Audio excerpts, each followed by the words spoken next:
Ahora vamos a escuchar a Claudio Rosa. Él es bioquímico, especialista en bioquímica clínica en el área de hematología del Colegio de Bioquímicos de la provincia de Buenos Aires y es responsable del sector hemostasia y trombosis del laboratorio del Hospital Universitario Austral.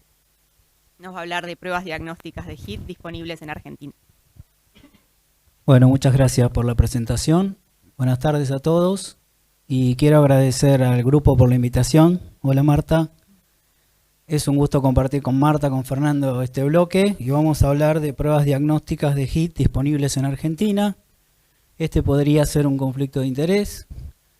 Y en introducción vamos a hablar de HIT, que es la trombocitopenia inducida por heparina, que fue descrita por primera vez por Weissman y Tobin en 1958 como una complicación trombótica del tratamiento con este anticoagulante. Si bien era claro que la heparina es responsable de la trombocitopenia, obviamente no se conocía cómo era el mecanismo con el cual interaccionaba con las plaquetas para provocarla. Más tarde se identificó el factor plaquetario 4 de los gránulos alfa de las plaquetas como el componente que interactúa con la heparina en el HIT. Entonces vamos a revisar un poco lo que se sabe hasta ahora de esa interacción. El factor plaquetario 4, como vemos en este diagrama, es un tetrámero de 4 subunidades idénticas, pero lo más importante es que está formado por 2 homodímeros que son idénticos. Entonces, un antígeno que aparece de este lado va a aparecer también de este lado y a su vez forma un anillo central de cargas positivas, ya que tiene gran composición de aminoácidos con carga positiva y tiene esa estructura de anillo central en donde se ubican en mayor proporción estos aminoácidos. Y la heparina, como todos sabemos, es un glicosaminoglicano, ¿no? En el caso de la heparina no fraccionada, como lo que vemos acá, de largas cadenas con fuertes cargas negativas que son conferidas por el alto grado de sulfatación de los carbohidratos. Así que imaginémonos que es fácil que esta larga cadena se pegue a esa zona del PF4. Entonces ahora se creó este modelo conceptual que nos va a servir para entender lo que pasa en esta patología.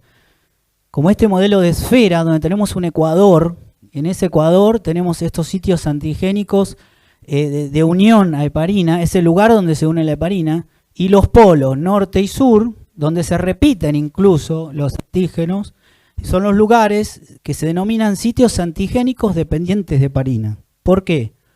Porque cuando interacciona la cadena de heparina negativa con ese anillo central de cargas positivas, no solamente es un pegado por cargas, sino que hay un cambio conformacional en el PF4 que genera nuevos epitopes que antes no existían en esas zonas de los polos norte y sur. Entonces, el PF4 cambia su estructura y eso genera o conduce a la respuesta inmune para formar anticuerpos contra esos neoepitopes. Y así se terminan formando estos complejos PF4 heparina ultra grandes.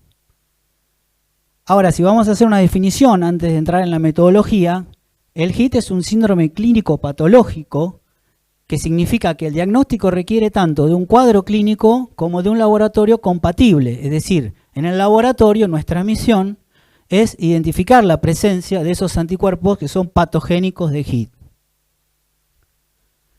¿Por qué patogénicos? Porque estos anticuerpos, formando esos complejos, esos grandes complejos, en este caso para simplificar hay uno solo, pero son grandes complejos, que se posan en las superficies de no solamente de las plaquetas, sino de monocitos, neutrófilos, células endoteliales, a través de estos receptores Fc gamma 2A, y lo que hacen es establecer puentes de interacción, crosslinkear varios receptores y estimular para la activación plaquetaria. Eso genera el consumo, es decir, genera la trombocitopenia y la activación de las plaquetas con aumento de generación de trombina y el estado protrombótico que se ve en el HIT. Una característica importantísima es que estos anticuerpos son de clase IgG, que pueden activar a las plaquetas a través de los receptores Fc gamma 2A. Y ahora ya no hablamos solamente de HIT, sino que ahora hablamos de este gran conjunto de desórdenes denominados desórdenes anti-PF4, donde el HIT queda como el más antiguo de ellos, ¿no? En forma de HIT clásico o C-HIT, pero también ya sabemos que existe el HIT autoinmune, el HIT espontáneo y el BIT. En este esquema vemos cómo a través del tiempo, en un eje del tiempo, cómo han empezado a reconocerse estas distintas entidades, comenzando con el HIT clásico, que es disparado por heparina o incluso otros ciertos polianiones endógenos, condroitinsulfato, polifosfatos, y generan la presencia de anticuerpos dependientes de heparina. En el autoinmune, que se reconoció en el 2001, también puede ser disparado por heparina, pero genera anticuerpos tanto dependientes de heparina como independientes de heparina. Y acá nace un nuevo concepto. ¿Cómo anticuerpos independientes de heparina? ¿Cómo son esos? ¿Cómo se generan? Ahora vamos a ver. En el HIT espontáneo también son anticuerpos independientes de heparina, porque no había heparina y el paciente igual tuvo una clínica similar a HIT. Y en el BIT empieza a estudiarse también mucho más este tema con la aparición de estos anticuerpos independientes de heparina que se generan después del disparador, que son las vacunas de vectores adenovirales. Entonces tenemos estas entidades donde encontramos cuerpos independientes de heparina y estas entidades donde encontramos anticuerpos dependientes de heparina. Recientemente, este grupo de Huyn y colaboradores han caracterizado cuáles son esos sitios en el PF4 donde se pegan los anticuerpos humanos de HIT, ¿no? Y si uno mira este esquema, fíjense, esto es un caso de un anticuerpo de HIT, ¿no? IgG de HIT, que la heparina, al unirse al ecuador de los PF4, lo que hace es generar ese sitio antigénico y el anticuerpo se va a unir ahí, a los nortes, al polo norte, pero no puede unirse a los dos, no puede unirse al norte y al sur. Se va a unir al norte de uno con el norte de otro, y este anticuerpo al sur de uno con el sur del otro. Así va formando estos multicomplejos inmunes que se van a posar sobre las plaquetas a través del receptor Fc gamma 2A. En cambio, en las otras entidades, el HIT espontáneo, el BIT y el HIT autoinmune, estos anticuerpos no dependen para nada de heparina. ¿Por qué? Porque son como super anticuerpos que se unen al ecuador, no se unen al polo norte y sur, se unen al ecuador del PF4 y complejan, son capaces, sin que haya presencia de heparina, complejan a los PF4 y ellos se unen, ecuador con ecuador, ecuador con ecuador, forman esos complejos y se activan las plaquetas. Ahora sí vamos a entrar en el tema específico que es el ensayo. ¿Cuáles son los ensayos de laboratorio para detectar esos anticuerpos? Bueno, hay dos grandes grupos, uno que va a hablar Marta en la charla que sigue, que son los ensayos donde yo voy a ver realmente si esos anticuerpos activan a las plaquetas, y los inmunoensayos dependientes de PF4, que son los que voy a hablar ahora, que tienen una alta sensibilidad, sí, para detectar anticuerpos, pero también pueden detectar tanto los anticuerpos patogénicos como otros anticuerpos de subclases, por ejemplo IgM o IgA, que también son anticuerpos anti-PF4, pero que no tienen la capacidad de activar las plaquetas. Y como decía el modelo del iceberg, esos son los pacientes que van a estar debajo, ¿no? Que tienen una seroconversión, que tienen anticuerpos anti-PF4, pero que nunca desarrollan activación plaquetaria ni HIT con trombosis. Dentro de ese grupo vamos a hablar de los enzimo-inmunoensayos, como el ELISA, y inmunoensayos rápidos que nos quieren solucionar el problema de tener el resultado rápido para solucionarle el problema al paciente. Obviamente, en el algoritmo de diagnóstico, cuando el médico tiene sospecha de un paciente con HIT, lo primero que debe hacer es el score 4T para poder ver si este paciente realmente tiene una alta probabilidad o no de tener HIT y a partir de ahí conducir el algoritmo. Repasando, todos saben el score 4T, pero lo principal, bueno, que tiene en cuenta la trombocitopenia, el tiempo de caída del recuento de plaquetas, la trombosis, presencia de trombosis o otras causas de trombocitopenia, y que si es de 0 a 3 la probabilidad va a ser baja, si es de 4 a 5 intermedia y si es de 6 a 8 alta. Esta es la lista que me pidieron. ¿Cuáles son los disponibles en Argentina? Bueno, ahora vamos a hablar uno por uno. Esta es la lista.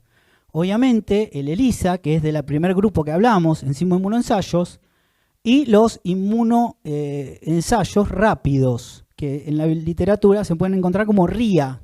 Yo cuando leía RIA digo, ¿cómo? Radio, inmunoensayo, otra vez para atrás, volvemos. Y no, era RIA, era porque rápidos inmunoensayos. Así que método rápido de flujo lateral que vamos a describir, un método inmunoturbidimétrico competitivo, un ensayo de quimioluminiscencia y este ensayo de test de aglutinación de partículas en gel. Los métodos funcionales en realidad no están muy disponibles, lo va a hablar Marta. Entonces, vamos a hablar de este grupo de enzimo-inmunoensayos dependientes de PF4. Ese es el nombre que reciben. Y están basados en detectar la unión de esos anticuerpos que describíamos en la teoría a complejos formados por PF4 heparina o PF4 un polianión. Entonces son los enzimo-inmunoensayos que pueden tener resultados disponibles para el diagnóstico en un día. ¿Está bueno? Sí, está bueno, pero el médico quiere ya, quiere ver qué hace con el paciente. Y los inmunoensayos rápidos que pueden tener resultados disponibles para el diagnóstico en 1 hora y seguro que eso a Fernando le va a gustar más.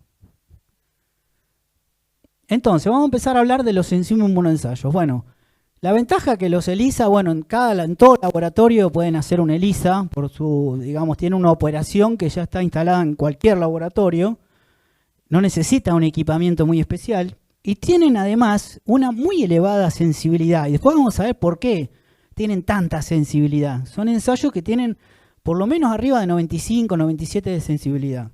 Y la desventaja es que tienen una baja especificidad, porque pertenecen al grupo que detecta todos los tipos de anticuerpos, patogénicos y no patogénicos. Entonces, en realidad, la especificidad está reducida por eso. Ahora, si uno busca los ensayos IgG específicos, ahí vamos a aumentar la especificidad, porque ya dijimos que en realidad los patogénicos son IgG. Se procesan una vez por día y además el tiempo de ensayo es largo, mayor a 3 horas, pero es menor que los métodos funcionales. De uno de los últimos reviews que pueden consultar, vemos que en realidad, si uno considera que la densidad óptica que obtienen en el ELISA es muy importante, porque en realidad no es lo mismo que ese ELISA le dé una densidad óptica menor a 1, entre 0,6 y 1,5, mayor a 1,5 o mayor de 2. Porque eso le está hablando que en realidad está hablando de la potencia o del título de alguna manera de esos anticuerpos. Y vemos que sin tener en cuenta el score 4T preliminar, va desde 0, si da menor a 0,6 la densidad óptica, y pasa con una densidad óptica de hasta 1,5, 25%, y llega a ser, si uno tiene una ELISA con una densidad óptica de 2 o más, un 90%, y sin calcular el score previo. Si uno calcula el score pretest, ¿no?, y le da intermedio o alto, entonces vean que prácticamente con un score 4T alto y una densidad óptica más de 2, tiene un 99% de probabilidad de tener hit ese paciente. Ahora, ¿cómo es el diseño? Bueno, esto, todos los bioquímicos, es un diseño estándar de una ELISA y viene en el formato para detectar solo IgG, que es el que tenía mejor especificidad, o GAIM. En un pocillo se sensibiliza con el antígeno que está formado por el complejo PF4 heparina. Luego se somete a la exposición del plasma del paciente que va a captar los anticuerpos anti-PF4 heparina. Y luego se va a detectar ese anticuerpo anti-PF4 por un digamos, una inmunoglobulina antimonoglobulina humana marcada con peroxidasa y se revela con TMB. Se frena con ácido sulfúrico. Y uno de los últimos reviews también dicen, fíjense, el ELISA dependiente de PF4 es un ensayo que me permite detectar todos los desórdenes anti-PF4. Es decir, cualquiera de todos esos desórdenes, que algunos tenían anticuerpos dependientes de heparina, otros no, otros tenían anticuerpos independientes de heparina, pero teniendo un ELISA en el laboratorio, yo puedo detectar tanto un hit clásico como autoinmune, como espontáneo, como BIT, porque todos esos probablemente me den positivo. ¿Por qué es esto? ¿Cómo se entiende en la teoría?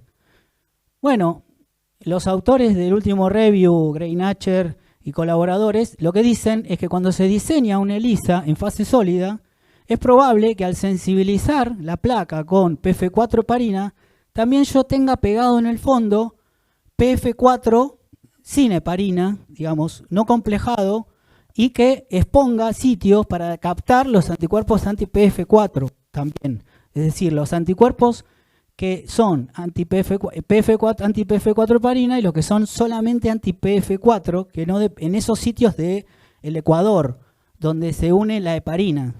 y no los sitios del polo norte y del polo sur. Esos todavía no está demostrado. Describiendo un poco cómo es el otro inmunoensayo rápido que está disponible en nuestro país, es el ensayo inmunoturbidimétrico competitivo, denominado LIA, por el látex, porque utiliza látex, y justamente el látex son partículas de látex recubiertas con un anticuerpo monoclonal, que es un anticuerpo monoclonal que es una herramienta de laboratorio muy importante, que se llama KKO. KKO es un anticuerpo HIT-like, es decir, que imita un anticuerpo de HIT de un humano, y entonces lo que se hace, se diseña este experimento donde partículas de látex recubiertas con KKO se van a enfrentar con complejos PF4 polivinilsulfonato. No usa heparina, pero usa otro anión que es el polivinilsulfonato. Y se enfrenta a la muestra del paciente. ¿Qué pasa? Va a haber una competencia entre la muestra del paciente, los anticuerpos que tenga el paciente, con los anticuerpos de estas partículas para unirse a los complejos PF4 polivinilsulfonato. Pero si el paciente no tiene anticuerpos de HIT, si no tiene anticuerpos de HIT, y eso puede ser también que tenga anticuerpos de BIT, si no tiene anticuerpos de HIT, no va a competir, y entonces todas las partículas se van a unir a los complejos y va a haber aglutinación importante. Entonces no va a haber un delta de absorbancia, va a haber un delta de absorbancia grande, porque va a partir de una absorbancia baja, va a terminar en una absorbancia alta por la formación de esta aglutinación.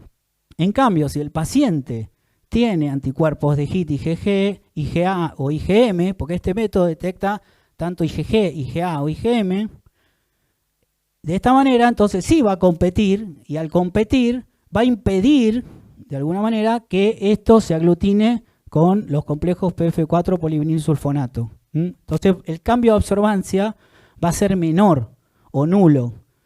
De esta manera esto es una muestra positiva. Entonces cuanto menor cambio de absorbancia, más positiva es la muestra. También se procesan calibradores y controles, que pueden ser el mismo KKO libre, que compite con el KKO unido para que no se aglutine. Ahora, ¿qué características tiene este ensayo? Es un ensayo automatizado, eso es buenísimo, tiene un resultado en menos de 30 minutos, realizado por muestra individual. La desventaja es que no discrimina isotipo, es decir, mide tanto IgG, IgA, IgM, entonces ahí pierde un poco de especificidad y es coagulómetro dependiente, se necesita un coagulómetro determinado. El punto de corte establecido por el fabricante, una unidad arbitraria por mililitro, el rango del ensayo hasta 5,7, pero tiene una dilución automática que permite prolongarlo, y el valor predictivo positivo aumenta con el grado de positividad. Vamos a explicar el segundo ensayo que está disponible en nuestro país. Es un cartucho donde uno coloca 5 microlitros de la muestra del paciente. Hasta a veces tiene que comprarse una pipeta porque no tiene de 5 microlitros, 2 gotas de buffer y lectura a los 10 minutos. Es decir, que esto empieza a correr. ¿Y cuál es el fundamento? Y por eso se llama inmunoensayo rápido de flujo lateral, porque va a haber un flujo lateral de los componentes. Se usan complejos PF4 polianión, igual que en el otro, pero estos están biotinilados, están marcados con biotina. Y se usan también unas nanopartículas de oro coloidal que tienen anticuerpos antibiotina, porque estas son las que van a dar el color y las que van a migrar junto con los complejos. Y también, al ser de oro coloidal, me imagino que son bastante caros, después lo vamos a hablar. Y al enfrentarse con el plasma del paciente, que puede tener tanto IgA, IgM, IgG, se van a formar los complejos. Es decir, la IgG de HIT se va a pegar al PF4, la IgM también se va a pegar, la IgA también se va a pegar. Todo esto va a ir migrando y se va a encontrar con las nanopartículas de oro coloidal, que se van a pegar a la biotina porque tiene anticuerpos antibiotina. De esta manera, todos los complejos IgG, IgA, IgM siguen migrando. Pero se van a encontrar con una zona que va a captar, con una anti-IgG humana de cabra, va a captar solamente estos complejos que tienen la IgG de HIT. De esta manera, en esta línea solamente vamos a tener los complejos que tengan IgG de HIT del paciente en la línea reactiva, positiva. Y los complejos que tengan IgM y IgA van a seguir corriendo y se van a terminar en la línea de control. Entonces, este método lo que permite es detectar la presencia de IgG de HIT de los pacientes. es un método rápido que tiene un alto valor predictivo en pacientes que tienen probabilidad baja o intermedia de presentar HIT. Obviamente en menos de 15 minutos uno lo tiene, lo realiza por muestra individual, no es dependiente de equipamiento, no es cuantitativo, esa es una de las desventajas, es cualitativo y además en este caso ustedes por favor díganme si es positivo o negativo. No sé si ven de ahí. Pero bueno, acá te dan como para comparar. Entonces si vos tenés más que un color más que esto, es positivo. Entonces ahí se los dejo a ustedes para que lo resuelvan. Entonces, este es uno de los problemas, puede ser una positividad débil que presenta una ligera variabilidad de lectura interoperador. Después, este método tiene un estudio prospectivo multicéntrico hecho con 334 pacientes, en donde les arrojó un valor predictivo negativo de 100%. Es decir, que en realidad tiene una gran utilidad para descartar HIT ante la sospecha en un paciente.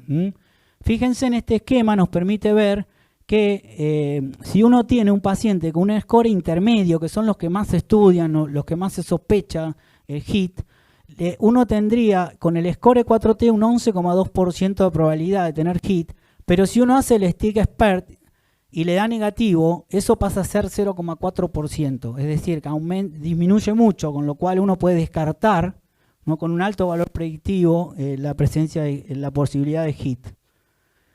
Entonces, combinada la técnica con el score 4T, es una herramienta confiable para este motivo.